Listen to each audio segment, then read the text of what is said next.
Hello friends, I welcome you all to Nityananda Physics Accelerated Batch where we are covering MST CT Physics syllabus. This is the 7th lecture on the mechanical properties of fluid where we will be covering the topic excess pressure and capillary action. Now what is excess pressure? The excess pressure काय आहे ते आपण पहिले समजून घेऊ. तर basically तुम्ही एक सिंपल गोष्ट सांगायचं जर म्हटलं इथे माझ्याकडे एक प्लेन सरफेस आहे आणि जर का मी इकडे एक्स्ट्रा प्रेशर असं देतोय तर हा सरफेस करता प्लेन सरफेस आता बेंट होत चाललाय. बघा हा प्लेन आहे आणि when I am pushing it from down, याला मी खालनं जेव्हा दाबतोय तेव्हा तो बेंट होतोय. जर का मी याला वळणं असं दाबलं असतं तर हा इकडनं बेंट होतोय. तर या ठिकाणी आपण जेव्हा एक्स्ट्रा प्रेशर देतो त्याने एक सरफेसमध्ये चेंज झालेला असतो. आपण हा सरफेसमध्ये आता बऱ्याच ठिकाणी तुम्हाला आता दिसणार आहे एक्सेस प्रेशर. आता लिक्विडचे सरफेस, तर कधी आपण लिक्विडचे सरफेस जे आपण आधी मिनिस्कस बघितले होते, तर आपण एक प्लेन लिक्विड कसं असतं ते बघितलेलं आहे. नंतर आपण कॉन्केव्ह मिनिस्कस, कॉन्व्हेक्स मिनिस्कस ह्या गोष्टी आपण समजलेलो आहे. तर हे मिनिस्कस कसे क्रिएट झाले, कुठे कोहेसिव्ह फोर्स जास्त होता, कुठे अडहेसिव्ह फोर्स जास्त होते, आपण प्रिव्हियस लेक्चरमध्ये बघितलेलं आहे. पण आता आपल्याला बघायचं की एक्सेस प्रेशर या ठिकाणी कसं क्रिएट होतं. कन्सेप्ट एकदम सिंपल आहे. कन्सेप्ट काय सांगितलं मी तुम्हाला एक्सेस प्रेशरची. If I am having a plane surface, इथे मी प्लेन सरफेस तुम्हाला दाखवतो आहे. याला जर का मी इकडे एक्स्ट्रा प्रेशर दाखवलं, म्हणजे इथे जर एक्स्ट्रा प्रेशर असेल, आता इकडे समजा माझ्याकडे एक P1 घेतो, इथे P2 घेतो. If I am having the case P1, one minute, write it down here. बघा I am having the case, I am having a plane surface. एक माझ्याकडे प्लेन सरफेस आहे. मे बी तुम्ही कन्सिडर करा की माझ्याकडे एक आता पॉलिथिनची शीट आहे आणि मी याला खालनं दोन्ही ठिकाणी एक ॲटमॉस्फिरिक प्रेशर तर होतंच, पण आता मी खालनं इथे प्रेशर लावलं. आता हे प्रेशर वरच्या प्रेशरपेक्षा जास्त आहे. समजा आता दोन्हीकडे प्रेशर असेल, आता कन्सिडर करा इकडनं एक वरनं प्रेशर मी P1 टाकतो, इकडनं एक P2 टाकतोय. सेम सरफेसला दोन प्रेशर आहेत आणि if the case is P1 is smaller than P2, म्हणजे आता P2 जास्त आहे. P2 जास्त आहे म्हणजे काय होणार, हा जो सरफेस आहे अशा प्रकारे हा कर्व होऊन जाणार आहे. का बरं, हे बॅलन्स करण्यासाठी दोन्ही याला, म्हणजे आता हे आपण साधं गोष्ट आहे ना. आता एका ठिकाणी जिकडे प्रेशर जास्त तिकडनं तो बेंट होतोय. आणि जर का माझ्याकडे केस अशी असती, this is the case P1 is greater than P2. जर माझी केस अशी असेल P1 is greater than P2, माझ्याकडे जर P2 जर जास्त असेल तर मग काय होणार आहे, P2 जास्त आहे तर मग हा असा खालती कर्व होऊन जाईल. इथे आपली P1 जास्त आहे P2 पेक्षा. तर अशा प्रकारे जिकडनं प्रेशर जास्त तिकडनं सरफेस बेंट होतं. तर ही सेम कन्सेप्ट आपण लिक्विड्समध्ये पण बघणार आहे. तर लक्षात एकदम सिंपल गोष्ट आहे, जेव्हा आपण कर्व सरफेस बघतो, ज्या साईडने बेंड झालेला आहे इकडनं बघा, जिकडनं बेंट होतोय तिकडनं प्रेशर हे जास्त राहणार आहे. याला आपण तो जो काय एक्स्ट्रा प्रेशर असेल त्याला आपण एक्सेस प्रेशर अशी टर्म वापरणार. एक्सेस प्रेशर म्हणजे काय, या दोघांचा डिफरन्स. आता जिकडे जास्त आहे, आता P2 मायनस P1, आता जिकडे जास्त होतं त्याला मी P2 घेतलं होतं म्हणून इथे P2 मायनस P1 घेतलंय. या ठिकाणी आता आपण may be P1 minus P2. Basically या दोघांमधला जो डिफरन्स आहे, वरचं प्रेशर आणि खालचं प्रेशर, या दोघांमधला डिफरन्स याला आपण एक्सेस प्रेशर असं म्हणत असतो. तर आपण लिक्विड्सकडे येऊ आता. तर प्लेन लिक्विड सरफेसला काय होत असतं, no consider a container. In that container we are having a liquid. एक लिक्विड आपल्याकडे, या लिक्विडचे मी आता दोन पॉईंट्स घेतोय. इथे A पॉईंट घेतोय, इथे मी B पॉईंट घेतोय. Now this B point is just below the surface. आता हा बिलो दी सरफेस पॉईंट आहे. आता आपल्याला जर दुसरे आपल्याला केस माहिती आहे, जर आता मला इथे C म्हणून एक पॉईंट असेल आणि हा जसं समजा H अंतरावरती खाली दिलेला असेल आपल्याला, तर आपण काय सांगितलं असतं, याच्यावरती जे प्रेशर म्हटलं असतं आपण काय सांगितलं असेल, ρH×G असं आपण त्याचं प्रेशर फाइंड आउट केलं. बिकॉज ऑफ दिस H, जितकी त्याच्यावरती हाईट आहे लिक्विड कॉलमची तेवढं तिथे प्रेशर वाढलं असतं. But when I am saying both of them are just below the surface, म्हणजे काय या ठिकाणी H बिकम 0. आता PC मध्ये काय होणार आहे, PC इज इक्वल टू, आता हे इथे जे काही लिहिलं मी PC, this is gauge pressure. आता ॲक्च्युली आपण जर याचं ॲब्सोल्यूट प्रेशर जर म्हटलं तर मग काय घेतलं असतं आपण, इथे आपण ॲड पण केलं असतं अजून. इथे आपण प्लस ॲटमॉस्फिरिक प्रेशरच्या सोबत एवढं प्रेशर आपण PCला घेतलं असतं. आता जेव्हा मी PB घेतोय, PBला काय प्रेशर राहणार आहे, परत ρHG प्लस P0. पण आता Hची व्हॅल्यू इथे या केसमध्ये Hची व्हॅल्यू किती झाली आहे, for this case H become 0. तर H 0 झाल्यामुळे हा टर्म आपला 0 होऊन गेला. तर म्हणून PBचं जे असेल प्रेशर, PB is equal to atmospheric pressure. म्हणजे बेसिकली ॲटमॉस्फिरिक प्रेशर म्हटल्यापेक्षा PB आणि P या दोघांचं प्रेशर हे सेम राहणार आहे. When I am considering two points which are, हा जो पॉईंट आहे हा एक्झॅक्टली अबाव दी सरफेस आहे, सेकंड पॉईंट आहे बिलो दी सरफेस. अशा केसमध्ये दोन्ही प्रकारचे प्रेशर्स जे आहेत ते इक्वल आलेले आहेत. आणि आता हा जो मिनिस्कस आहे, तर इथे जे आपण सरफेस दाखवलं हा प्लेन सरफेस आहे. तर प्लेन सरफेसमध्ये काय असतं, आपण सरफेस टेन्शनचा एक फिनॉमिनन बघितलाय. व्हेन वी कन्सिडर प्लेन, एक आता मी वर्ड नेक दाखवलं त्याचा टॉप व्ह्यू दाखवतोय. इथे समजा मी एक लाईन घेतली, तर सरफेस टेन्शनचे जे फोर्सेस आहेत ते कसे ऍड करणार आहे इथं, तर forces of surface tension will act ते परपेंडिक्युलर टू दी लेंथ, या लेंथला परपेंडिक्युलर जे असणार आहे ते फोर्सेस असणार आहे सरफेस टेन्शनचे. आपण ते सरफेस टेन्शन बघितलेलं आपण कसं फोर्स असतं, म्हणजे आपण force upon effective area, surface टेन्शनचा आपण फॉर्म्युला लिहिला होता, tension is equal to force upon length effective, L effective, force upon length, असं आपण फॉर्म्युला आपण बघितला होता. तर त्याच गोष्टींवरती सगळे रिलेटेड आहे. आपल्याला ह्या फॉर्म्युल्याला यूज नाही करायचं, आपल्याला फक्त लक्षात ठेवायचं जो सरफेस टेन्शनचा फोर्स आहे हा कसा असतो, हा टँजेन्शियल असतो. आता या पॉईंटला जर मी विचार केला तर सरफेसला टँजंट अशा मला दोन साईडला, आता इकडनं आता मी रेड आणि मार्क करतोय, इकडनं आपल्याला सरफेस टेन्शनचे फोर्सेस लागणार आहे. हा असला आपला एफ टी, इकडनं पण एफ टी. आता या पर्टिक्युलर केसमध्ये हे जे दोन्ही व्हेक्टर्स आहेत this are equal and opposite in direction. तर त्या पर्टिक्युलर ठिकाणी जर मी फोर्सेस बघितले तर all the forces are getting balanced. तर या ठिकाणी जे प्रेशर आहे वरती आणि खाली सेम आहे, त्यामुळे लिक्विड सरफेस हा प्लेन आहे. तर आपण इथे समजण्याचा वेगळी पद्धत आहे. प्लेन आहे का बरं प्लेन आहे, कारण की दोन्ही ठिकाणी प्रेशर सेम आहे. आता सेकंड केस आपण घेणार आहे कॉन्व्हेक्स लिक्विड सरफेस. आपण कॉन्व्हेक्स मिनिस्कस बघितलं. आता मिनिस्कस का बनतं कॉन्व्हेक्स हे आपल्याला माहित आहे. मोस्टली ज्या वेळेस आपल्याला आता समजा कंटेनर आपलं असं आहे, मे बी आपण कंटेनरच्या जागी छोटीशी आता एक ट्यूब घेऊ, एकदम छोटीशी ट्यूब आहे, त्याचं थिकनेस कमी असेल तर अशा ठिकाणी काय होणार, तो लिक्विड आहे. आता समजा आपण इथे मर्क्युरी घेतलं, मर्क्युरीमध्ये काय cohesive force is more than the adhesive force, आणि अशा केसमध्ये मग काय होणार, तर इथे सरफेसची कॉन्टॅक्ट होणार, तो अशा प्रकारे कॉन्टॅक्ट होणार. अशी काहीतरी तुम्हाला एक मिनिस्कस क्रिएट झालेला दिसणार आहे या ठिकाणी. आता जेव्हा आपण असा एक सरफेस बघतोय कॉन्व्हेक्स सरफेस, हा तयार का झाला हे आपल्याला माहिती. इथे काय होतं, या सरफेसला जर मी बघितलं तर इथे काय होतं, कोहेसिव्ह फोर्स आहे जास्त होता, अडहेसिव्ह फोर्स कमी होता. तर त्यामुळे रिझल्टंट फोर्स आतल्या साईडला होता, त्यामुळे इथे कॉन्व्हेक्स सरफेस आलं. पण आता इथे प्रेशर काय समजायचं, तर ऑब्व्हियसली आता प्रेशर सरफेस असा आहे, असा सरफेस तुम्हाला दिसला, कुठे फुगवटा आलेला आहे, तर आपण सरळ सरळ सांगू ना खालनं प्रेशर जास्त होतं म्हणून वरती फुगलं. तर इथे सेम लॉजिक आहे. इथे समजा आता आपल्याला दोन गोष्टी दिल्या आहेत ना, इथे ए पॉईंट घेतलं, इथे खाली बी पॉईंट घेतलं, तर we can immediately say that pressure at B point is greater than pressure at A. कारण की प्रेशर बीचं जास्त असेल तेव्हा तो फुगणार आहे ना. पण हे असं जास्त का झालंय, तर ॲज जर आपण इथे फॉर्म्युला बघितलं रो एचची, आता जर का मी बघितलं both the points A and B they are just, आता A point is just above the liquid surface and B point is just below the liquid surface. तर इथे जर प्रेशर जे असायला पाहिजे ते ॲटमॉस्फिअरिक प्रेशरचे एवढंच असायला पाहिजे होतं. आयडियली दॅट इज द केस. पण आता या ठिकाणी होत काय, मी आता याला एक कॉन्व्हेक्स सरफेसला थोडंसं मोठं दाखवतोय. When we are having this convex surface, या सरफेसला या पर्टिक्युलर पॉईंटला, आता इथे या ठिकाणी बघा फोर्सेस, तर आपण साधे प्रेशर आपण सिंपल ॲटमॉस्फिअरचं बघितलं, दॅट्स वन थिंग. पण आता इथे जे सरफेस टेन्शन आहे, सरफेस टेन्शनमुळे काही फोर्सेस येणार आहेत, they that will be tangent to the surface. या ठिकाणी ते टँजंट होते पण ते दोन्ही एकामेकांना कॅन्सल केलेत. पण इथे आता टँजंट कसे होतील, एक इकडे जाणार दुसरं इकडे जाणार. आता हे जे सरफेस आले, आता इथे आता खालच्या डायरेक्शनला हे बेंड झालेले आहेत. इथे जर तुम्ही थोडंसं बघितलं झूम करून, दिस आर बेंडिंग डाऊनवर्ड. या सरफेसला ते टँजेन्शियल असे गेलेले आहेत. तर इथे जर आपण बघितलं तर याचे आपण दोन कंपोनंट्स पण काढू शकतो. एक कंपोनंट असा राहणार, याचा जो वरच्या साईडला जो हॉरिझॉन्टल आहे दे will B cancelling each other. हे कंपोनंट जे असेल टेन्शन जे, आता हा जो इथे फोर्स घेतला आपण एफ टी दोन्ही ठिकाणी, याचे कंपोनंट कॅन्सल होतील. पण याचे काही कंपोनंट असेल ना, दोन कंपोनंट याचे खाली राहतील. हे दोन कंपोनंट जे व्हर्टिकल आहे downward, they are responsible for extra pressure. आता हा जो इथे एक्स्ट्रा कंपोनंट आलेला आहे हा काय, आता एफ टी जो रिझल्टंट आपल्याला आलेला आहे दोघांचा, हे जे सगळं ओव्हरऑल जो आपण एफ टी घेतला याला मी आता 1 आणि 2 घेतो, 1 आणि 1 घेतो. इथे इथे एफ टी वन दोन्ही प्रेशर सेम आहे, दोघांचे डायरेक्शन वेगवेगळे. इथे 1 घेतो, इकडे 2 येतो, दोन वेक्टर्स आहे आपले फोर्सेसचे. This are the force due to surface tension. हे सरफेस टेन्शनमुळे दोन फोर्स आलेले आहे, FT1 FT2. पण या दोघांचं जे रिझल्टंट आपल्याला दिसतंय, तर रिझल्टंट कसं येणार आहे, त्याचे हॉरिझॉन्टल कंपोनंट कॅन्सल होतील, व्हर्टिकल कंपोनंटची ॲडिशन होणार.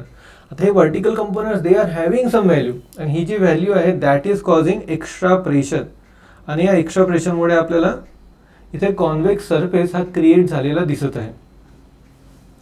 तसंच आता आपण कॉन्केव्ह सरफेस, आता कॉन्केव्ह लिक्विड, आता पाण्याचं आपण जेव्हा बघतो तर कॅपिलरी किंवा आपण एक छोटंसं ट्यूब घेतलं असेल तर त्याच्यामध्ये पाणी अशा प्रकारे क्रिएट झालेलं आपल्याला, पाण्याचं आपल्याला कॉन्केव्ह मेनिस्कस असा क्रिएट झालेला दिसणार आहे. तर त्याच्यामध्ये आपल्याला कारण माहिती आहे, adhesive force is more than the cohesive force. पण आपल्याला त्याचं बघायचं नाही, इथे सिंपल आता बघायचं इथे प्रेशर कुठे जास्त राहणार. माझ्याकडे ए पॉईंट आहे आणि बी पॉईंट आहे, कन्सेप्ट सिंपल, जिकडनं प्रेशर जास्त तिकडनं बेंट होत आहे. तर इथे आपण सरळ सरळ आपल्या नॉर्मल कन्सेप्टने काय सांगू शकतो, P A is greater than P B. पण हे आहे काय, तर ॲटमॉस्फिअरिक प्रेशरच्या हिशोबाने बघितलं की both should be having same pressure. पण इथे एक्स्ट्रा प्रेशर कशामुळे येत आहे, by P A is having extra pressure. जर आपण इथे विचार केला आता, तर हा जो पी ए आहे इथे आता टेन्शन, आता इथे जर टेन्शनचे फोर्सेस असतील they will be going tangent to this surface. याचे पण हॉरिझॉन्टल कंपोनंट कॅन्सल होतील आणि इथे एक व्हर्टिकल कंपोनंट राहणार F T. And this extra component जो आता सरफेस टेन्शनमुळे जो एक्स्ट्रा कंपोनंट वरच्या साईडला येतोय that is causing extra pressure at P A. तर अशा प्रकारे आपल्याला वेगवेगळ्या प्रकारचं आता सरफेस टेन्शन कसं, एक्सेस प्रेशर कुठे जास्त आलेलं आहे ते आपल्याला दिसतं. इथे हा प्रेशर जो म्हणजे काय, इथे जर तुम्ही एक प्रेशरची व्हॅल्यू घेतली, इथे समजा तुमचं प्रेशर असेल काहीतरी 100 पास्कल असेल, तर वरच्या साईडचं तुमचं भेटणार आहे तुम्हाला 110. इकडचं समजा तुमचं if there is, I am just taking some random number, इथे 110 असेल तर वरच्या साईडला असणार आहे 100. इथे काहीतरी तुम्हाला डिफरन्स दिसतो, इथे एक्सेस प्रेशर दिसतं, म्हणजे नॉर्मलपेक्षा काहीतरी एक्स्ट्रा प्रेशर आलेलं आहे. आता इथे नॉर्मली ॲटमॉस्फिअरिक प्रेशरच राहायला हवं होतं, पण त्याच्यापेक्षा थोडंसं जास्त आलं. त्याचं कारण आपल्याला काय भेटलंय, this is just because of the surface टेन्शनचे फोर्सेस आहेत, they are causing that extra pressure in that particular area. तर भले आता इथे एक सिंपल गोष्ट लक्षात ठेवायची, ज्या साईडला पहिल्यापासून जे मी तुम्हाला सांगतोय, ज्या साईडला बेंड झालं आहे, जिकडनं कॉन्केव झालं आहे ना सरफेस, ज्या साईडला कॉन्केव दिसतोय तुम्हाला, आता इकडनं बघा, इकडनं तुम्हाला कॉन्केव दिसतोय, या साईडला तुम्हाला इकडनं हा कॉन्केव दिसतोय.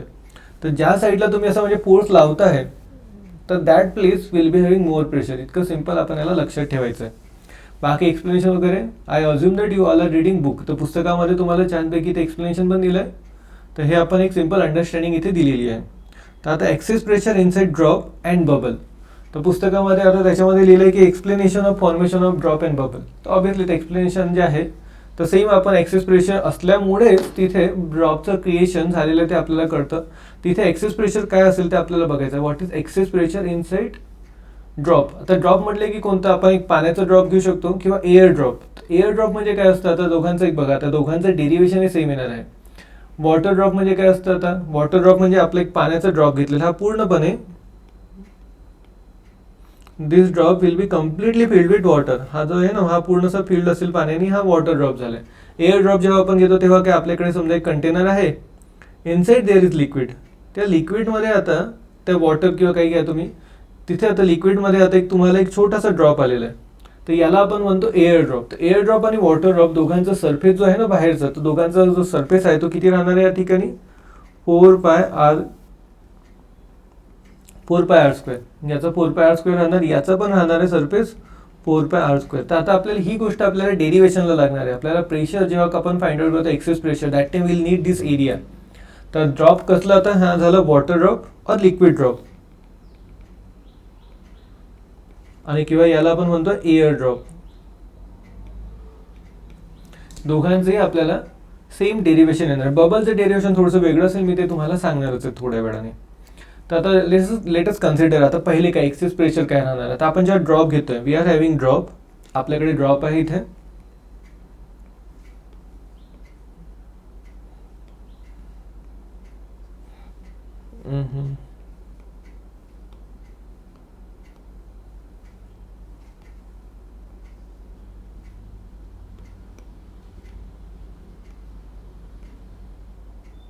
ओके.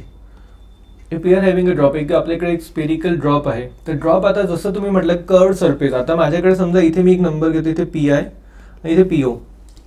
आउटर आहे ते ॲटमॉस्फिअरिक प्रेशर, आतनं पी आय घेतलं. या ठिकाणी काय राहणार आहे, बाय डिफॉल्ट आपण एक गोष्ट कन्फर्म सांगू शकतो, काय असणार इथे, P I will be greater than P not. Y, कारण की जिकडे कर्व्ड आहे सरफेस त्या ठिकाणी प्रेशर जास्त असतं. इथे आता हे कर्व्ड दिसते ना आपल्याला सरफेस, तर सेम प्रिन्सिपल जे आपण सरफेसबद्दल बघितलं, मिनिस्कससाठी जे बघितलं तेच इथे प्रिन्सिपल येणार आहे. आपल्याला आता एक्सेस प्रेशर फाइंड आउट करायचं, म्हणजे काय फाइंड आउट करायचं आहे, डेल्टा पी. तर डेल्टा पी असतं काय, delta P will be P I minus P naught. P I minus P naught, जी internal pressure minus outer pressure, या दोघांचं सबट्रॅक्शन केल्यानंतर आपल्याला एक्सेस प्रेशरची व्हॅल्यू भेटणार आहे. तर आपल्याला याचं तर डेरिव्हेशन काढायचं आहे. तर आपण काही गोष्टी आता अज्युम करू. तर बेसिकली ह्या गोष्टी मी दोन्ही मेथडने सांगतो तुम्हाला. एक पुस्तकातली मेथड आहे ती एकदम सिंपल मेथड आहे, त्याच्यासारखी एक दुसरी सिंपल मेथड आहे ती आपण डेरिव्हेटिव्हची मेथड आहे. ती तुम्हाला खूप लॉजिकल वाटेल, पण आपण पुस्तकातली पण समजून सांगू, डेरिव्हेटिव्हची पण समजून सांगू.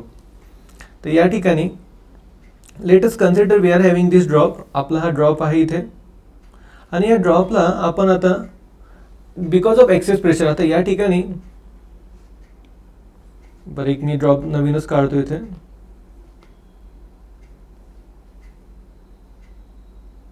We are having drop here, आणि त्या ड्रॉपच्या भोवती आता आपण इथे त्याचं एक हे रेडियस झाली, इथनं आपण एक रेडियस घेतो आर, आणि इथे आपलं एक ॲक्सेस प्रेशर आपण डेल्टा पी घेतोय. जे ॲक्सेस प्रेशर आता याच्यामुळे थोडंसं त्या ॲक्सेस प्रेशरमुळे याची रेडियस थोडीशी वाढली. डेल्टा आर किती वाढली, एकदम थोडंसं डिफरन्स आलं आहे रेडियसमध्ये, आणि अशा प्रकारे रेडियसमध्ये डिफरन्स आला आहे की जेणेकरून इथे प्रेशरमध्ये काही चेंज झालेला नाही. हे लक्षात ठेवा, प्रेशरमध्ये इनसाइड प्रेशर जे आहे ते सेमच राहत आहे, फक्त एकदम मायनर. डेल्टा आपण जेव्हा डेल्टा एल आपण घ्यायचो ना बऱ्याचदा, डी थिटा किंवा डी एल, त्यामध्ये आपण काय होतं डेरिव्हेटिव्ह सारखं एकदम थोडंसं डिफरन्स. इथे आपण याला थोडंसं एक्सपांड केलं आहे. दाखवताना मी बऱ्यापैकी मोठं दाखवतो आहे.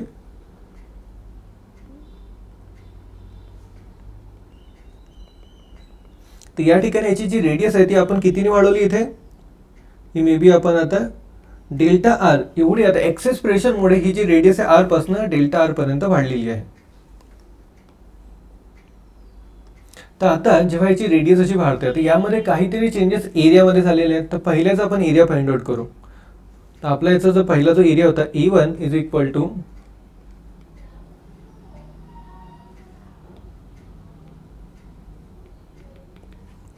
इक्वल टू काय येणार आपलं 4 pi R square. 4 pi R square आपलं E1 आलं. तसंच आपलं आता E2, आता जेव्हा तुम्ही इन्क्रीज केलं एक्सेस प्रेशरमुळे जो इन्क्रीज झाला त्यामुळे एरिया काय आला E2 इज इक्वल टू 4 पाय, आता आर किती झालं R plus delta R whole square. तर या ठिकाणी याला आपण एक्सपांड करून घेऊ 4 pi R square plus twice R delta R plus delta R whole square. Okay, तर या ठिकाणी आता आपण जेव्हा एक्सपांड केलं तर याला मी काय लिहू शकतो 4 pi R square plus 8 pi R delta R plus 4 pi delta R square. 4 delta R square is very small. Very small का, कारण की आपण डेल्टा आर स्मॉल घेतलेला आहे, तर डेल्टा आर त्याचा स्क्वेअर घेतला आपण. हा डेल्टा आर हा खूप छोटा आहे, that's why can be neglected. That's why can be neglected. आपण त्याला नेग्लेक्ट करून टाकू, आपण त्याला कन्सिडर नाही करू. म्हणून आपल्या E2 ची व्हॅल्यू काय झाली, E2 is equal to 4 pi R square plus 8 pi R delta R, ही आपल्याला E2 ची व्हॅल्यू भेटली. आता इथे इन्क्रीज किती झाली एरियामध्ये आपल्याला इन्क्रीज बघायचं आहे. तर चेंज इन एरिया आपण त्याला आता डेल्टा ए घेऊ शकतो किंवा DA घेतो आपण याला. This DA is equal to E2 minus A1. आता E2 मायनस A1 जेव्हा केलं, E2 ची व्हॅल्यू काय 4 pi R square plus 8 pi R delta R minus 4 pi R square, हे कॅन्सल झालं. therefore DA is equal to 8 pi R delta R. तिथे आपल्याला जेव्हा एक्सेस प्रेशर आपण दिलं त्याने किती, त्या एक्सेस छोटंसं जे एक्सेस प्रेशर होतं त्या एक्सेस प्रेशरमुळे काय झालं, आपला एरिया जो वाढला तो किती वाढला आहे 8 पाय आर डेल्टा आर. एवढ्या व्हॅल्यूने आपल्याला चेंज इन एरिया हा दिसत आहे. हा जो चेंज इन एरिया आपण काढला तर याच्यामुळे एक वर्क डन पण झालं असेल. आता जे काय आहे, आता जेव्हा आपण एक्सेस प्रेशर लावतोय तर एरिया जेव्हा चेंज होतोय, आता सरफेस टेन्शन, आपण इथे वर्क डन काय काढू शकतो, तर वर्क, आता एरिया इन्क्रीज झाला म्हणजे work done in increasing area.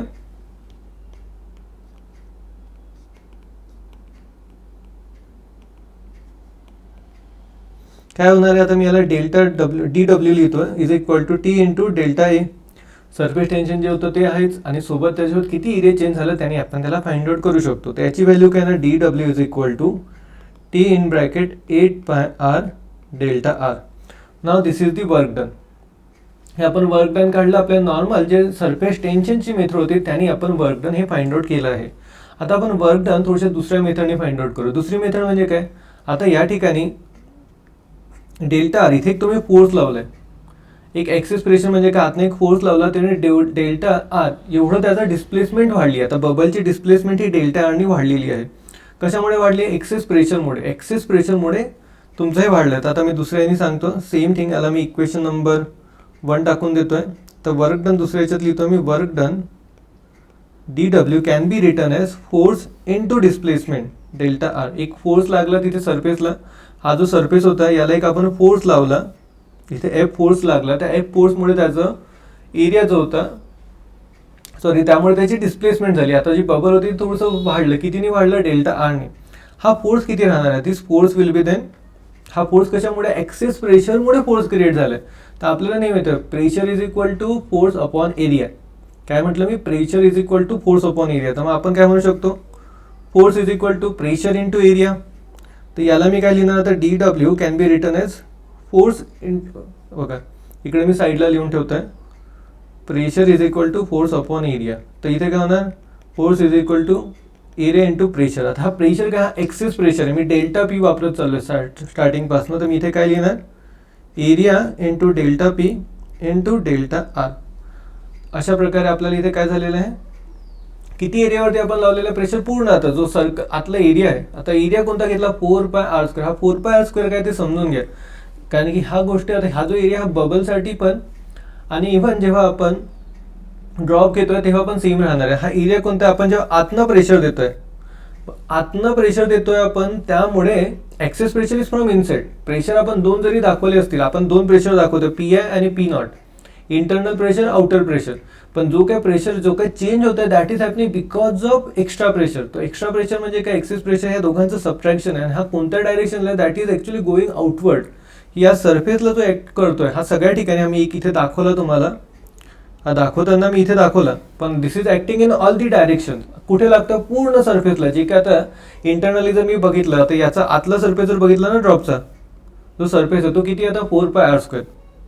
तर म्हणून मी इथे जो एरिया घेणार तो काय घेणार मी, 4πr² डेल्टा आर, आणि इंटू काय घेणार आहे मी याला, इंटू डेल्टा पी. हे झालं माझं एक अजून इक्वेशन.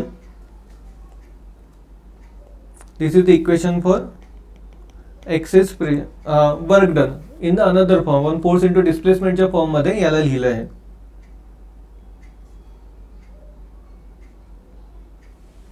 होपफुली हँडरायटिंग तुम्हाला समजत असावी. आता इक्वेशन 1 आणि 2 त्या दोघांपासून काय करतो, equation 1 and equation 2 implies that, आपण या दोघांना आता इक्वेट करून घेऊ. तर काय भेटतं आपल्याला, T into 8πr delta R is equal to 4πr² delta R into delta P. तर डेल्टा आर कॅन्सल झालं, इकडचा आर आणि इकडचा आर कॅन्सल केला, पाय कॅन्सल झाला. आपल्याला व्हॅल्यू पाहिजे होती डेल्टा आरची, सॉरी डेल्टा पीची. वी वॉन्ट एक्स्ट्रा प्रेशर काय त्याची आपल्याला व्हॅल्यू हवी आहे. तर delta P is equal to काय होतं, आता या ठिकाणी इथनं हे पण 2 होऊन जाणार, 2t upon R. This is the formula for excess pressure. तर यालाच मी आता डेल्टा पीला काय लिहू शकतो आपण, P I minus P naught. पुस्तकामध्ये P I minus P naught लिहिलं, that is nothing but the excess pressure. This is the formula of excess pressure for any drop. हा लिक्विड ड्रॉप असो, एअर ड्रॉप असो, will be getting the same answer. तर hopefully तुम्हाला लक्षात आलं असेल. मी थोडंसं साईज छोटी करून तुम्हाला दाखवायचा प्रयत्न करतो, होल इक्वेशन. तर अशा प्रकारे आपण याचं पूर्ण डेरिव्हेशन फाइंड आउट केलेलं आहे, पुस्तकात पण दिलेलं आहे. आता या गोष्टीला अजून सिंपल याच्यात करता आलं असतं. सिंपल याच्यात कसं केलं असतं, मी इथे बघा मी काय केलं, अल्टिमेटली मला इथे डेल्टा ए ची व्हॅल्यू हवी होती, because I wanted this delta A for finding out work done. तर डेल्टा हे आपण हे ॲक्च्युली हे काय केलं, this is nothing but the another way of doing derivation. आपल्याला समजा आता एरिया दिलेला आहे, बघा आता सिंपल गोष्ट होती इथे, area is equal to 4πr². आता चेंज इन एरिया आपण डी ए घेतोय, डी ए. तर डी एला काय घेतलं असतं आपण, D A is equal to 4πr². आता याला आपण मी काय केलं असतं, r² dr.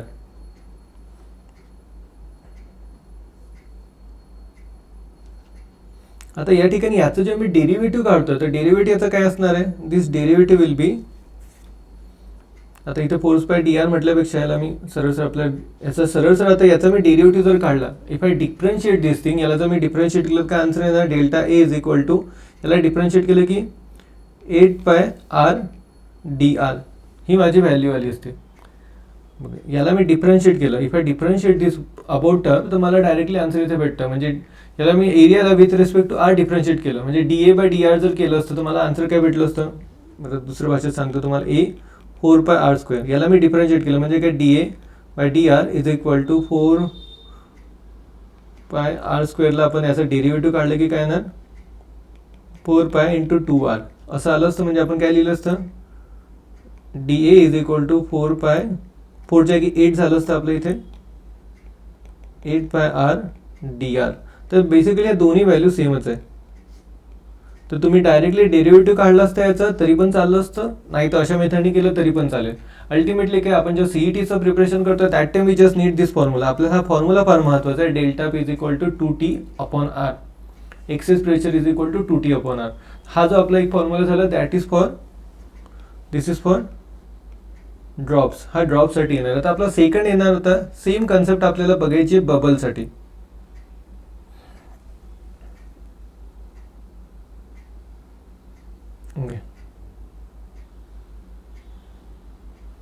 ठीक आहे. तर बबलमध्ये काय होणार, आता बबल जेव्हा आपण घेतोय एव्हरीथिंग विल बी सेम. बबलमध्ये पण आपण जेव्हा डेरिव्हेटिव्ह काढतोय आता बघा मी इथेच तुम्हाला एक चेंजेस सांगून देतो, ते सोपे जातील आपल्याला समजायला. आता जेव्हा आपण इथे एरिया घेतला बबलमध्ये आपण सेम कन्सेप्ट घेऊ E1 E2, पण इथे एरिया काय राहणार बबलचा जेव्हा आपण एरिया, आता आपल्याला एरिया कशा we want to note change in area. का बरं, आपल्याला वर्क डन फाइंड आउट करायचं. Work done is equal to what, basically आपला सरफेस टेन्शनचा formula. Surface tension is equal to work done upon change in effective area.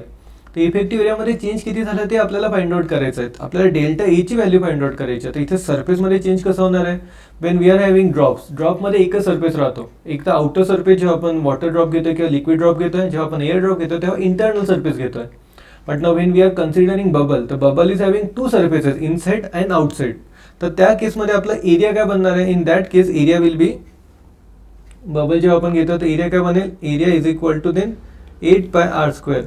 आणि मग 8 pi R square केलं याचा आपण डेरिव्हेटिव्ह घेतला तर काय होणार, इज इक्वल टू, इथे 8 आधीच होतं कारण की दोन एरिया होते. हे this is going to become 16 pi R D R. तर ऑब्विसली आपण जर आपल्या नेहमीच्या मेथडनी घेतलं की एक थोडंसं एक आपण एक पहिल्यांदा एक स्पियर होता, drop air bubble was there, आणि हा एक्सेस प्रेशरमुळे थोडंसं अजून इन्क्रीज झाला.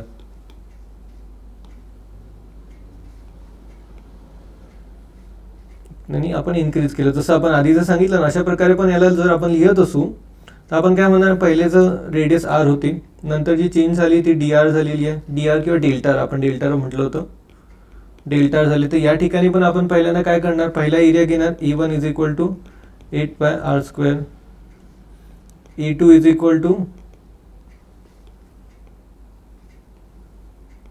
8 pi R plus delta R whole square. आणि या दोघांचं सबट्रॅक्शन काय येणार आहे, that will B 16 pi R delta R.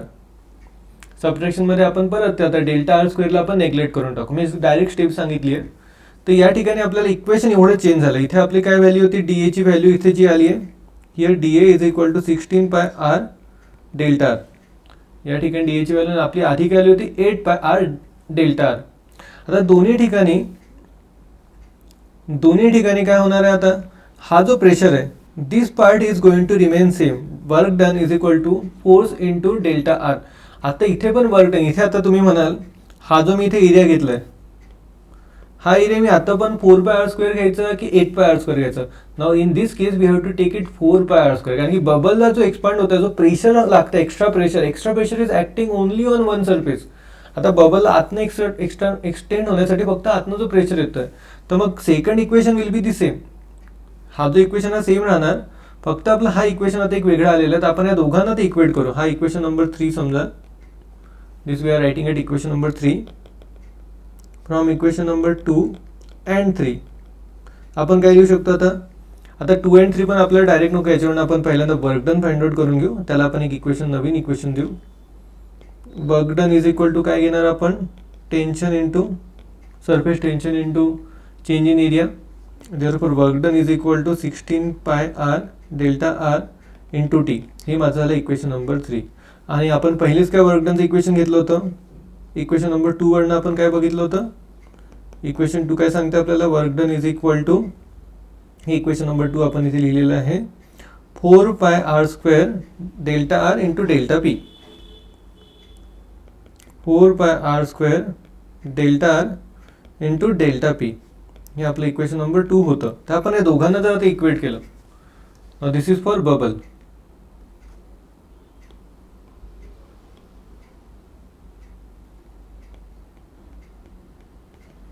Equation आपलं बबलसाठी आलेलं आहे. तर या ठिकाणी काय होणार, 16 pi R delta R into T is equal to 4 pi R square delta R delta P, delta R cancel झालं, इकडचा आर इकडे कॅन्सल झाला, पाय इकडे कॅन्सल होऊन गेला, इकडनं फोर्स येऊन जाईल.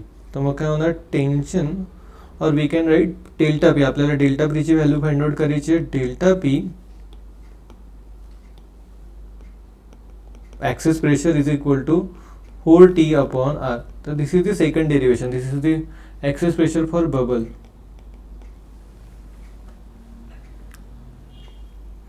अशा प्रकारे आपण ॲक्सेस प्रेशर हे फाइंड आउट करू शकतो दोघांसाठी.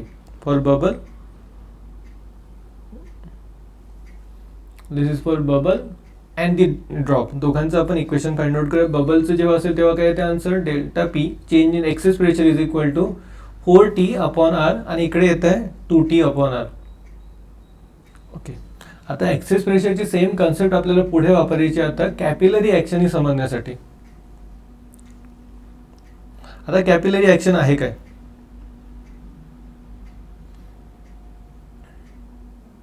पहिल्यांदा तर कॅपिलरी काय असतं. Capillary means what, a tube having fine bore. एकदम बारीक असं बोर म्हणजे काही छोटंसं जर छिद्र असेल, बारीक छिद्र एका ट्यूबला, तर त्याला आपण म्हणतो कॅपिलरी. तर बेसिक आपण जे ट्यूब्स बघतो ट्यूबमध्ये बऱ्यापैकी थिकनेस असतो, पण कॅपिलरी एकदम कमी, मे बी MM मध्ये किंवा इव्हन 1 मिलीमीटरपेक्षा छोटी थिकनेस त्याची डायमीटर असते, त्याची रेडियस असते. तर अशा केसला आपण कॅपिलरी, अशा जी ट्यूब असते त्याला आपण कॅपिलरी म्हणत असतो. आणि कॅपिलॅरिटी त्याला काय म्हणतो आपण, the phenomenon of rise or fall of a liquid inside a capillary tube when dipped in a liquid.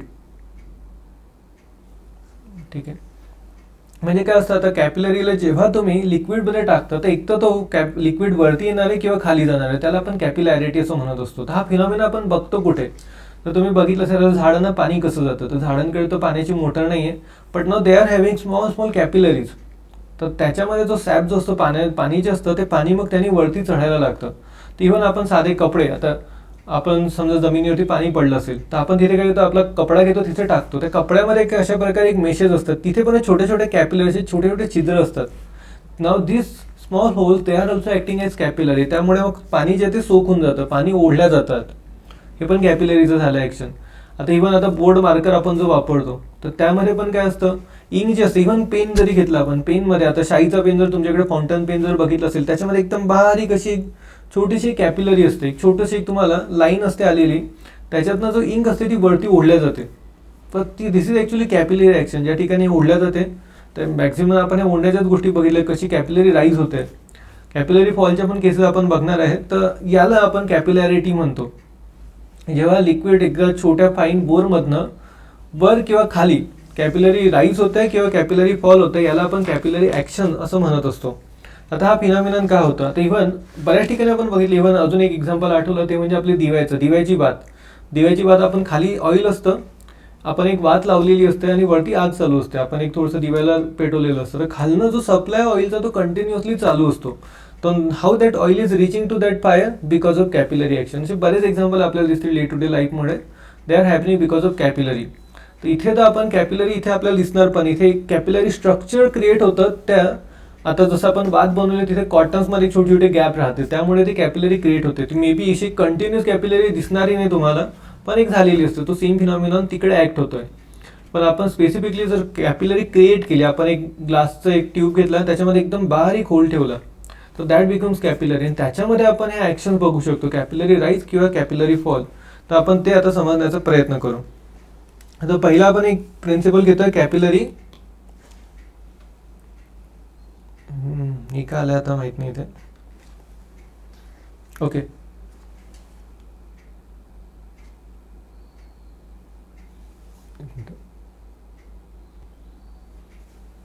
तर आपल्याला पहिले कॅपिलरी फॉल बघायचा. हा कॅपिलरी फॉल का होतोय. आता कॅपिलरी फॉल, आता प्रत्येक ठिकाणी आता उदाहरणं जी आपण घेतली ती सगळी कॅपिलरी राईजची घेतली, पण कॅपिलरी फॉलची पण काही उदाहरणं असू शकतात. तर ते कसं असणार आहे ते आपण समजून घेऊ. तर आता हे जे असणार आहे, आता कॅपिलरी फॉलचं एक्झाम्पल हे कोणत्या टाईपच्या लिक्विड्समध्ये होणार आहे.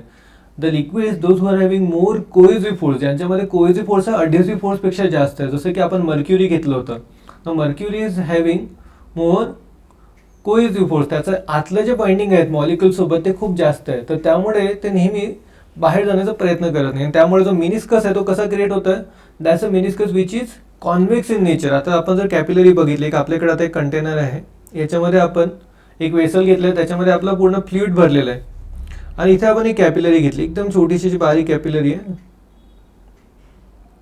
आणि इथे समजा आपण इथे आपल्याकडे समजा आता मर्क्युरी टाकलं, तर मर्क्युरीचं बघा मी बरोबर एजेस असे दाखवले की काय होतं कॅपिलरीचे. आता इथे मिनिस्कस जो फॉर्म होणार तो कसा असणार आहे, कॉन्व्हेक्स, कारण की ते कोहेसिव्ह फोर्स हे जास्त आहे अडेसिव्ह फोर्सपेक्षा. तर दोन्ही ठिकाणी आपल्याला अशा प्रकारचं सरफेस असं झालेलं दिसणार आहे. पण आता या ठिकाणी तर कसं झालं की इथे कॉर्नर्सला थोडंसं एक मिनिस्कसमध्ये कॉन्केव्ह झाला होता, कॉर्नरमध्ये आपल्याला इथे थोडंसं असं बेंड झालेलं दिसतं दोन्ही कॉर्नर्सला, असं एक वरती फुगा आलेल्यासारखं दिसतं. पण इकडे जो आहे ना मेनली हा सरफेस आता प्लेनच आहे, कारण की त्या ठिकाणी तर आता कॉन्टॅक्ट नाही, इंटरमॉलिक्युलर फोर्सेस तिथे तर कोणते आता ओनली हिअर, ह्या जो मधला प्लेस आहे, जी मधली जो स्पेस आहे त्या ठिकाणी ओनली कोहेसिव्ह फोर्स होते, तिथे कोणता अडेसिव्ह फोर्स आलेला नाही आहे, कारण की तिथे कोणतं सॉलिड कॉन्टॅक्टमध्ये नाही आहे. पण जेव्हा मी कॅपिलरी घेतोय, कॅपिलरीमध्ये काय झालं आहे, इथे सॉलिड आहे, दोघांच्या खूप जवळ कॉन्टॅक्टमध्ये. आता इथे जो मिनिस्कस आहे ना ॲक्च्युली सेमी सर्क्युलर असं काहीतरी तुम्हाला एक कॉन्व्हेक्स असा एक सरफेस तुम्हाला झालेला दिसणार आहे. आणि ही केस मी घेतोय जेव्हा as soon as I have dipped capillary inside mercury. आता मर्क्युरीमध्ये मी जेव्हा ॲड केला तर इथे मी काही पॉईंट्स घेतोय. एक पॉईंट आहे माझा हा, एक इथे ए पॉईंट आहे which is just above the liquid surface.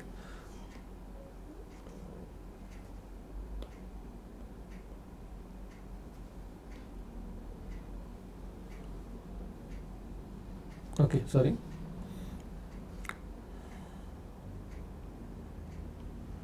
याला आपण थोडंसं झूम करून घेऊ.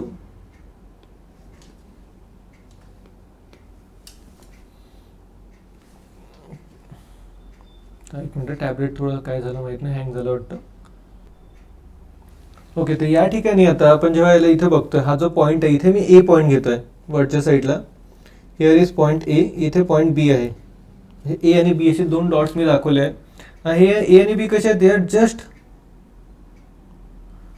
Just above. आता A point is just above the mercury surface and B point is just below the mercury surface. तसेच आता मी इथे दोन पॉईंट घेतोय, एक हा जो पॉईंट इथे मी सी पॉईंट घेतोय, इथे डी पॉईंट घेतोय. No, C point is just above the mercury surface, D point is below the mercury surface. पण हा इथला जो सरफेस आहे ना सी आणि डीचा, तो प्लेन सरफेस आहे.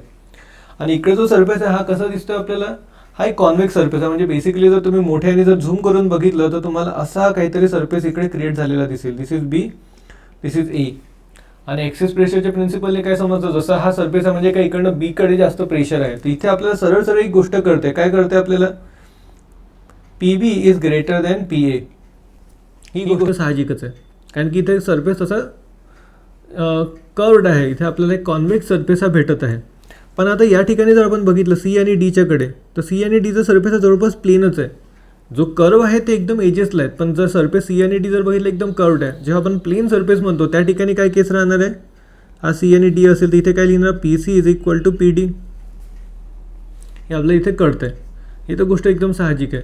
पण आता सी आणि ए यांच्यामध्ये काय संबंध असेल ना, both of them are open to the atmosphere. तर आपण काय लिहू शकतो, P A is equal to P C is equal to P naught, open to atmosphere. ॲटमॉस्फिअरला ओपन आहे ते, तर म्हणून आपण याच्यावरनं आता या दोन्ही गोष्टींना आपण कंबाईन केलं तर आपण काय लिहू शकतो, P A is equal to P C is equal to P D. आता या ठिकाणी आपल्याला कळलं आहे पी बी हे सगळ्या गोष्टी आता कनेक्टेड झालेल्या आहे. पण आपल्याला ते ह्याला मी इक्वेशन नंबर 2 टाकतो आहे आणि याला इक्वेशन नंबर 1 लिहून ठेवतो आहे. पहिलं वालं जे होतं तर या दोनमधनं इक्वेशन 1 आणि 2, फ्रॉम इक्वेशन 1 अँड 2 या दोघांपासून मी काय सांगू शकतो, याच्यामध्ये मला रिलेशनशिप हवी आहे आता पी बीची रिलेशनशिप पी डी सोबत. तर आपल्याला काय रिलेशनशिप भेटतं या ठिकाणी, पी डी याच्या ठिकाणी is smaller is lesser than P B. म्हणजे काय, pressure at D point is lesser than the pressure at A. म्हणजे एला तर एक्सेस प्रेशर आहे, कशापेक्षा, डी पॉईंटपेक्षा. आता जर जिथे प्रेशर कमी तिकडे काय असतं, liquid is having tendency to flow towards the place where there is lesser pressure. जिथे प्रेशर कमी तिकडे लिक्विड हा फ्लो होतो. आता या ठिकाणी आपल्याला केस दिसतं आहे की बीचं प्रेशर हे जास्त आहे, डीचं प्रेशर कमी आहे. तर हा जो लिक्विड आहे ना mercury will flow to this side. हा इकडनं खाली जाणार, it is going to come down, आणि हा इकडनं डीकडे तो ट्रान्सफर होणार आहे. तर त्यामुळे आपल्याला काय दिसणार आहे, बिकॉज ऑफ दिस कॅपिलरी, इथे कॅपिलरी फॉल झाली आहे. लक्षात आलं ना केस, कॅपिलरी फॉल. तर मग आता आपल्याला केस कशी दिसणार आहे, फायनल केस कशी असेल आपली, हा जो लिक्विड होता आपला, तर इकडनं आपल्याला असा सरफेस दिसेल आणि हा जो लिक्विडचा सरफेस आहे हा असा खाली चालला जाईल, काहीतरी व्हॅल्यूने खाली येणार आहे. ही केस आहे, this is the case of capillary fall. याचा फॉर्म्युला आपण काही वेळाने बघणार आहे. तर इथे आपण कॅपिलरी फॉल का झाली ते समजलो. का झाली, कारण की pressure at B was less because of pressure at D. आता इथे खाली झाल्याने काय झालं, बिकॉज दिस प्रेशर आहे, हा तर इथे खाली झालं आहे. कधीपर्यंत खाली जाणार, जोपर्यंत दोघांचं प्रेशर हे इक्विलिब्रियमला येणार नाही. ते एक अशी प्रेशर पॉईंट येणार. आता हा इतका खाली आल्यानंतर काय होणार आहे, तर pressure at B will be equal to pressure at D. या केसला होणार, पण पहिल्या केसला नव्हतं. जेव्हा आपण पहिली डायग्राम काढली त्यावेळेस ते इक्वल नव्हतं, त्यामुळेच इकडे कॅपिलरी फॉल झाली. की कधीपर्यंत फॉल होणार, till the time pressure becomes equal, pressure becomes equal to the pressure at D. तर ही झाली आपली केस कॅपिलरी फॉलची. सेम केस आपली कॅपिलरी राईजची राहणार आहे. लिक्विडचं नेचर वेगळं राहणार आहे. कॅपिलरी राईज जेव्हा आपण म्हणतोय, the nature will be, they are having more adhesive nature than the cohesive nature. जसं पाण्याचं आपण बघितलं आहे की जसं आपण सॉलिड सरफेसला गेलं तर पाणी अशा प्रकारे एक मिनिस्कस फॉर्म करतं, कॉन्केव्ह मिनिस्कस तिथे फॉर्म होतं. तर आपण आता पाण्याचीच केस घेऊ किंवा कोणती लिक्विड जिथे अडेसिव्ह फोर्स जास्त आहे. तर we are having again the same kind of container. इथे आपण एक छोटीशी कॅपिलरी घेतली. तर कॅपिलरी थोडीशी मोठी दाखवतो म्हणजे आतलं मला दाखवायला सोपं जाईल. आणि here we are having water. इथे आपण आता वॉटर ठेवतो किंवा एनी लिक्विड. तर अशा प्रकारे आपल्याला इकडचे दोन सरफेसेस दिसतील. तर इनिशियल प्लेस दाखवत आहे तुम्हाला. इथे आता एक कर्व सरफेस आलेला आहे. आता इथे मी पॉईंट घेतला, हा this is again C point, this is D point, A point and B point. Same आपल्याला इथे काय लिहू शकतो आपण, ज्या ठिकाणी कर्व झालं आहे त्या ठिकाणचं प्रेशर जास्त असतं. तर आपण काय लिहिणार, pressure at A is greater than pressure at B. Clear आहे. सेम आता ज्या ठिकाणी दाबलं तुम्ही, जिकडे जास्त प्रेशर आहे तिकडे ते कर्व झालेलं आहे. सेकंड गोष्ट आपल्याला काही कळतं इथे, second thing is pressure at C is equal to pressure at D. का बरं, plane surface, this is because of plane surface. तो आपण मध्ये घेतला कुठेतरी लिक्विडच्या, तर त्यामुळे तिथे प्लेन सरफेस आलेलं आहे. आणि आपल्याला ॲटमॉस्फिअरमध्ये आता जर बघितलं ना, both A and C they are open to the atmosphere. A आणि सी दोन्ही काय ॲटमॉस्फिअरला कनेक्टेड आहेत. तर त्यामुळे काय होणार आता, P A is equal to P C is equal to P D. सगळं आपल्याला माहिती आहे. Open to the atmosphere is equal to P O, atmospheric pressure. आता याच्यावरनं आपण या दोघांवरनं जर बदली, याला इक्वेशन नंबर 1, याला equation number 2, from equation 1 and 2 या दोघांपासून काय इम्प्लाय होतं, pressure at D, pressure at D. आता डी आणि ए याचं प्रेशर सेम आहे, is greater than pressure at B. आता बीचं प्रेशर हे कमी झालं आहे. या ठिकाणी बीचं प्रेशर हे कमी झालं आहे. तर जिकडे प्रेशर कमी आहे तिकडे लिक्विड फ्लो होणार आहे. तर मग हा जो आता लिक्विड आहे, this will flow towards the capillary. आता कॅपिलरीकडे हे फ्लो व्हायला लागलं. तर हे कधीपर्यंत फ्लो होणार, जोपर्यंत त्यांचं दोघांचं प्रेशर हे इक्वल येणार नाही. तर यामध्ये कशी केस दिसेल आपल्याला, इथे आपल्याला असं काहीतरी झालेलं दिसेल. फायनली आपल्याला केस अशी दिसेल की इकडे हा लिक्विड होता आणि इकडे हा राईज झाला. कुठपर्यंत राईज झाला, जोपर्यंत दोन्ही ठिकाणचं बीचं प्रेशर आणि डीचं प्रेशर इक्वेट होत नाही. तर इथे आपण कॅपिलरी राईज का होतं हे समजून घेतलं. आता प्रश्न येतो की हे राईज कधीपर्यंत होणार, याचं एक्सप्रेशन कसं फाइंड आउट करायचं. तर हे पण आता आपण बघून घेऊ. तर याचे दोन मेथड आहे, बाय युजिंग प्रेशर डिफरन्स. एक पहिली मेथड आपण बघणार आहे बाय युजिंग प्रेशर डिफरन्स. आता दोन्ही ठिकाणी प्रेशरमध्ये काय फरक आला आहे, तर प्रेशर डिफरन्स म्हणजे की आपल्याला एक्सेस प्रेशरचा फॉर्म्युला माहीत आहे. तर आपण बेसिकली जर विचार केला, ही आपली कॅपिलरी आहे. कॅपिलरीमध्ये काय होतं आहे, आता जो आपण फॉर्म्युला फाइंड आउट करतो आहे हा एकच फॉर्म्युला आहे, that will be applicable for both capillary rise, capillary fall. पण आपण सिम्प्लिफाय करण्यासाठी इथे सध्या आपण कॅपिलरी राईजचं एक्झाम्पल घेतो आहे, पण answer will be same for both the cases. समजून सांगतो तुम्हाला ते पण. आता इथे आपण कॅपिलरी राईज झाली, अशा प्रकारचं आपलं मिनिस्कस होतं. तर या ठिकाणी जर आपण हा मिनिस्कस घेतला, हा आता या ठिकाणी आपण जसं बबलचं घेतलं होतं तसं याला पण एक काहीतरी रेडियस असणार आहे ना. This will be the part of some sphere. जो आपण आता मिनिस्कस घेतो आहे, सो आता एक कॅपिलरीमध्ये एक वर्ण जर बघितला ना, तर एक सेमी सर्क्युलर तुम्हाला एक असा कॉन्केव्ह सरफेस क्रिएट झालेला दिसणार आहे. तर this will be the part of a bigger sphere, असं आपण त्याला आर म्हणून मी घेतलं आहे. तर या ठिकाणी आपण अँगल ऑफ कॉन्टॅक्ट जर म्हटलं ना, तर अँगल ऑफ कॉन्टॅक्ट टँजेन्शियल असं काहीतरी राहणार आहे. This will be theta. Point of contact between solid and the liquid and tangent at that particular point. आपण आधी बघितलेलं आहे अँगल ऑफ कॉन्टॅक्ट कसं फाइंड आउट करायचं. हा थीटा म्हणून आपण अँगल ऑफ कॉन्टॅक्ट इथे घेतलेला आहे. या ठिकाणी आता जर आपण हा बबल घेतला, ॲक्सेस प्रेशरचा फॉर्म्युला काय आपल्याला, delta P is equal to 2T upon R. हा this is the formula for drop. हा ड्रॉपचा फॉर्म्युला इथे आपण लावू शकतो. Excess pressure is equal to 2T upon R. पण आता ॲक्सेस प्रेशर आहे तरी किती, जेवढं ॲक्सेस प्रेशर होतं तेवढं मी काय सांगितलं, जितकं प्रेशर जास्त ते मॅनेज होईपर्यंत कॅपिलरी राईज होणार आहे. लक्षात आहे, जेवढं प्रेशर होतं तेवढं कॅपिलरी राईज होणार आहे. म्हणजे काय होणार आहे, त्याची व्हॅल्यू किती राहणार आहे. आता कॅपिलरी, परत आपण वरच्या एक्झाम्पलला जाऊ. तर या ठिकाणी हा जो पॉईंट होता ना, हा बी पॉईंट इथेच राहिला, हा डी पॉईंट आहे. आणि इथे आता हा जो वरचा पॉईंट आहे ना, आता हा जो बी पॉईंट इथे वरती आता लिक्विड काहीतरी एच लेवलपर्यंत वरती गेलं. हा एच लेवल म्हणजे काय, हा एवढं लेवल असेल म्हणजे या ठिकाणी काय होणार, तुमचं जे प्रेशर आहे डी असेल ना. आता या ठिकाणी दोन्ही बी आणि डी यांचं प्रेशर इक्वल झाले. कधीपर्यंत, जोपर्यंत इक्वल होत नाही तोपर्यंत ते वरती गेले. तर इक्वल म्हणजे कसं होणार आहे, आता या ठिकाणी प्रेशर आहे डी इज इक्वल टू, आता आपण फक्त मी डिफरन्स लिहितो या ठिकाणी, या दोघांचा डिफरन्स लिहितो. नाही तर बेसिकली या दोघांमधला जर डिफरन्स आहे, प्रेशर रेट, आता डीमध्ये प्रेशर जास्त होतं, बीमध्ये कमी होतं. Pressure at D minus pressure at B is equal to काय असणार आहे, जो एक्स्ट्रा प्रेशर आहे रो एच इंटू जे. जो आता मर्क्युरी, जो वॉटरचा जो कॉलम होता, वॉटर कॉलम दाखवायचं होतं मी इथे, सॉरी मी डायग्राम आता बघितलं, याचं शेप मी चुकीचे दाखवले. अशा प्रकारचा काहीतरी शेप आपल्याला दिसणार आहे, कॉन्केव शेप दिसणार आहे. जेव्हा आपण वॉटर घेतो आहे किंवा any liquid which is having more adhesive force, त्याच ठिकाणी आपलं लिक्विड राईज होणार आहे. तर शेप असा राहणार आहे. एनिवेज बरं झालं आपण त्याच्याकडे लक्ष दिलं तर परत. तर या ठिकाणी जो काय आता हाईटमध्ये चेंज झालेली आहे, water change is there in the height. तर कसं आहे, तो प्रेशर एक्सेस होता तेवढी ती हाईट वरती गेली, तर मग आपण त्याला रो एच जी घेतलं. तर या ठिकाणी पण आपण जेव्हा डिराईव्ह करतो, this delta P value can be return as rho H into J is equal to 2T upon R. पण आता आरची व्हॅल्यू, आपल्याला आरची व्हॅल्यू तर माहीत नसेल, पण आपल्याला एक गोष्ट माहीत आहे, we know the radius of the capillary. तर इथे रेडियस काय घेणार आपण, याला रेडियसला जर आर घेतलं तर आपल्याला इथे जो अँगल आहे, आता इथे जो अँगल आपण इथे घेतला आहे आर थीटा, तोच अँगल इथे येणार आहे. हे मॅथमॅटिकली आपण प्रूव्ह करू शकतो. बेसिकली तुम्ही इथे आता 90चा अँगल असं घ्या, ते एनिवेज मॅथमॅटिकली तुम्ही बघून घ्या. बोथ ऑफ देम वॉटर, आता इथे दिसत जरी नसेल, आता मला दाखवताना इथे व्यवस्थित दाखवता नाही आला, but both this angle are same. Mathematically तुम्ही प्रूव्ह करू शकता, angle of contact and this angle both are same.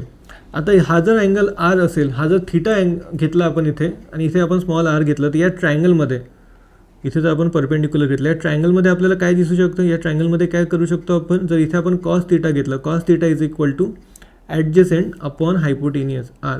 Therefore capital R आपल्याला या ठिकाणी फॉर्म्युल्यामध्ये आपण बेसिकली इथे मी आता कॅपिटल आर दाखवलं आहे. आपण जर आता स्मॉल आर, कॅपिटल आरची जर व्हॅल्यू घेतली, तर capital R can be return as R upon cos theta, असं आपल्याला इथे लिहिता येणार आहे कॅपिटल आरला. तर त्याच्यावरनं मी आता याला काय लिहू शकतो, this can be return as, ही आता रिप्लेस केली मी value, this value I am putting it here, rho H G is equal to 2T upon R upon cos theta.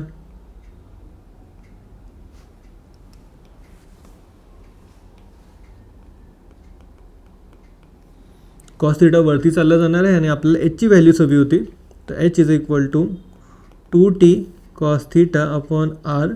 आणि इथे काय, आता इथे आपल्याला रो आणि जी ती या साईडला आलं. Now this is the formula for capillary rise. किती राईज होणार आहे हा पण अँगल ऑफ कॉन्टॅक्ट माहीत असेल. आता या ठिकाणी आपल्याला काय काय माहीत असेल, रेडियस ऑफ कॅपिलरी आधीच दिलेली राहणार, रोची व्हॅल्यू तुम्हाला माहीत असेल, डेन्सिटी काय आहे त्या पाण्याची लिक्विडची, जीची व्हॅल्यू माहीतच आहे आपल्याला, टेन्शन दिलेलं राहणार. तर then just if we know this value of theta, किती अँगल ऑफ कॉन्टॅक्ट येतो आहे, तर त्याच्यानुसार आपण किती कॅपिलरी राईज आहे ते फाइंड आउट करू शकतो by using this formula.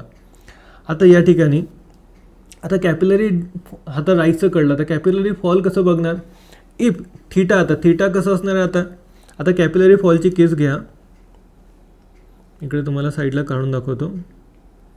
Capillary जेव्हा आपण फॉल म्हणतो त्यावेळेस लिक्विड कोणतं आहे, तेव्हा आपला कॉन्व्हेक्स लिक्विड सरफेस राहणार आहे. अशा प्रकारचा लिक्विड सरफेस असतो. मर्क्युरीची आपण केस घेतली होती. That time only we see the example of capillary fall. तर या ठिकाणी आता अँगल ऑफ कॉन्टॅक्ट कसं येणार आहे तुमचं, angle of contact has to measured inside the liquid. तर इथे अँगल ऑफ कॉन्टॅक्ट हा आला आहे थीटा. तर theta is what, is more than 90 degree. हा ऑब्च्यूस अँगल आहे आणि cos, in that case cos theta will be negative. Cos theta तर add sugar to coffee, second क्वाड्रंटमध्ये जसा कॉस थीटा गेला तो निगेटिव्ह होऊन जातो. तर 90च्या वरती आता थीटाची व्हॅल्यू चालली आहे, थीटाची व्हॅल्यू ही 90च्या वरती चालली म्हणून कॉस थीटा ते निगेटिव्ह होणार आहे. हा थीटा निगेटिव्ह झाल्यामुळे आपली व्हॅल्यू जी येणार H will be the negative. H negative म्हणजे हा कॅपिलरी फॉल झाला. तर ते same formula will be applicable for both capillary rise and capillary fall. तर लक्षात आपल्याला फॉर्म्युला ठेवायचा आहे, H is equal to 2t cos theta upon R rho G. आता सेकंड पार्ट आहे याचं युजिंग फोर्सेस. तर आपल्याला फॉर्म्युला महत्त्वाचं आहे CETसाठी, पण ऑब्वियसली आपल्याला 12वीसाठी पण माहीत असायला हवं. तर आपण एक त्याचं डेरिव्हेशन बघून की युजिंग फोर्सेस सेम आपल्याला करायचं आहे. सेम आपण लिक्विड घेऊ, we are having the liquid. आपण कॅपिलरी राईजचंच कंडिशन घेतो आहे, म्हणजे आपलं लिक्विड असं काहीतरी कॉन्केव्ह मिनिस्कस राहणार आहे, आरडीसी फोर्स जास्त असणार आहे. आणि या ठिकाणी आता लिक्विड जो आहे तो असं काहीतरी ड्रॉप असेल त्याचं पाण्याचं, अशा प्रकारे आपल्याला लिक्विड क्रिएट झालेलं दिसणार आहे. आणि या ठिकाणी जर का मी प्रेशर घेतलं पर्टिक्युलर, जर मी एका कॉर्नरला जर आता प्रेशर बघत असू तर आपल्याला काय दिसणार आहे, इकडचा फोर्स जो असेल ना, this are the forces which are going outward. हे जे फोर्स आहे याला मी FT, this is the force due to surface tension, जो एक आउटवर्ड साईडला. तर आउटवर्ड साईडला का घेतलं आहे, मी तुम्हाला आधीपासून एक्झाम्पल द्यायचो. जसं आता माझ्याकडे सरफेस टेन्शन आहे, आता माझ्याकडे पेपर आहे, तर याला मी जेव्हा ओढतो आहे ना सगळ्या साईडला, if I am stretching it out then only I am getting this surface. असं तो टाईट सरफेस दिसतोय जेव्हा मी फोर्सेस दोन्ही आउटवर्ड साईडला वापरतो आहे. तर इथे सरफेस टेन्शनचे फोर्स आहे नेहमी आउटवर्ड साईडला असणार आहे. तिकडनं आउटवर्ड आपल्याला सरफेस टेन्शनचा फोर्स दिसतो आहे. अँगल ऑफ कॉन्टॅक्ट काय राहणार आहे, this will be angle of contact within the liquid. हा आपण टँजंट काढले, हा थीटा झाला, इकडनं थीटा इकडनं थीटा, वरनं खालनं दोन्ही ठिकाणी थीटा असतो राहणार आहे. आता याचे कंपोनंट्स आपल्याला घ्यायचे. आता हा जर मी पर्टिक्युलर एक पॉईंट घेतला, या पॉईंटला काय काय फोर्सेस आहे, इथे पर्टिक्युलरली एक mg म्हणून फोर्स आलेला आहे त्या पॉईंटला. तो पॉईंटला लिक्विड जो पॉईंट आहे त्याला खाली ओढतो mg फोर्स. पण इथे आता एक वरच्या साईडला पण फोर्स आहे, कारण की इथे सरफेस टेन्शनचा फोर्स तो वरच्या डायरेक्शनने चालला आहे. तर याचे दोन कंपोनंट्स असतील, एक कंपोनंट इकडे राहणार, एक कंपोनंट वरती राहणार. पण हे दोन्ही साईडला राहतील. इकडचा कंपोनंट आपल्याला व्हर्टिकल कंपोनंटची आता घेण्यात येणार, horizontal will not worry about that. तर आता याचा जो व्हर्टिकल कंपोनंट असेल, हा जर थीटा असेल, हा काय बनेल FT cos theta. FT cos theta हा व्हर्टिकल कंपोनंट आहे जो वरच्या साईडला चालला आहे. हा कशामुळे चालला आहे, this is because of force of surface tension. Surface टेन्शनचा फोर्स ऑफ व्हर्टिकल कंपोनंट हा FT कॉस थीटा आपल्याला भेटणार आहे. आणि या पर्टिक्युलर केसमध्ये ओके, या ठिकाणी मी काय करणार आता, हा जो आपण इथे इक्वेशन आलेला आहे, काय काय केलं आपण पहिल्यापासून एकदा बघून घेऊ. mg is equal to FT cos theta, हे आपण आधीच घेतलं होतं. जेवढं मास आहे लिक्विडचं तेवढं तिथे सरफेस टेन्शनचा फोर्स आहे ते इक्वल झाले आहेत. म्हणजे जेवढं वेट होतं तेवढं इक्वेट केल्यामुळे एका पर्टिक्युलर हाईट लावून ते थांबून गेलं आहे. तर त्यावरनं आपल्याला एक इक्वेशन भेटलं, mg is equal to FT cos theta. नंतर आपण FTची व्हॅल्यू फाइंड आउट केली, L into surface tension into L effective. L इफेक्टिव्हची व्हॅल्यू 2πr घेतली. आता मग mg घेतल्यानंतर T into 2πr into cos theta, हे आपल्याला इक्वेशन भेटलं. पण आपल्याला हाईट काढायची आहे. तर हाईट कशी काढणार, mass can be return as volume into density. आता डेन्सिटीला मी सरळ सरळ इथे रोल घेऊन घेतो, into g is equal to T into 2πr into cos theta. आता व्हॉल्यूम किती असणार, आता इथे volume can be return as, आता व्हॉल्यूम हा सिलेंडरचा व्हॉल्यूम झाला आहे. तर सिलेंडरचा व्हॉल्यूम काय घेतो आपण, एरिया इंटू हाईट. एरिया काय राहणार आहे, πr² into h into rho into g is equal to T into 2πr cos theta. बस आपल्याला इथपर्यंत आता आलेलं आहे. Pi is going to get cancel, इकडचं आर कॅन्सल झालं आहे. आपल्याला एचची व्हॅल्यू हवी होती. तर एचची व्हॅल्यू काय येते आता आपल्याला, 2t cos theta upon h rho G. This is the value of h. तर बघितलं तर आता दोन्ही यांनी आपल्याला व्हॅल्यू सेमच भेटलेली आहे. पहिलं एक्सप्लेनेशन जे होतं that was using pressure difference, excess प्रेशरचा यूज करून आपण एचची व्हॅल्यू फाइंड आउट केली होती. इथे आपण फाइंड आउट केलं बाय युजिंग फोर्सेस. जे फोर्सेस आहेत त्याचा यूज करून आपण व्हॅल्यू फाइंड आउट केली. Both this values are same. Formula लक्षात ठेवणं महत्त्वाचं आहे. This will be needed when will be taking more numericals. तर पुढचा व्हिडिओ राहणार आहे त्याच्यामध्ये आपण न्यूमेरिकल्स घेऊ, तर तिथे याचं ॲप्लिकेशन आपल्याला दिसणार आहे. ओके, तर this is all for this lecture for today. तर hopefully everything will be fine to all of you.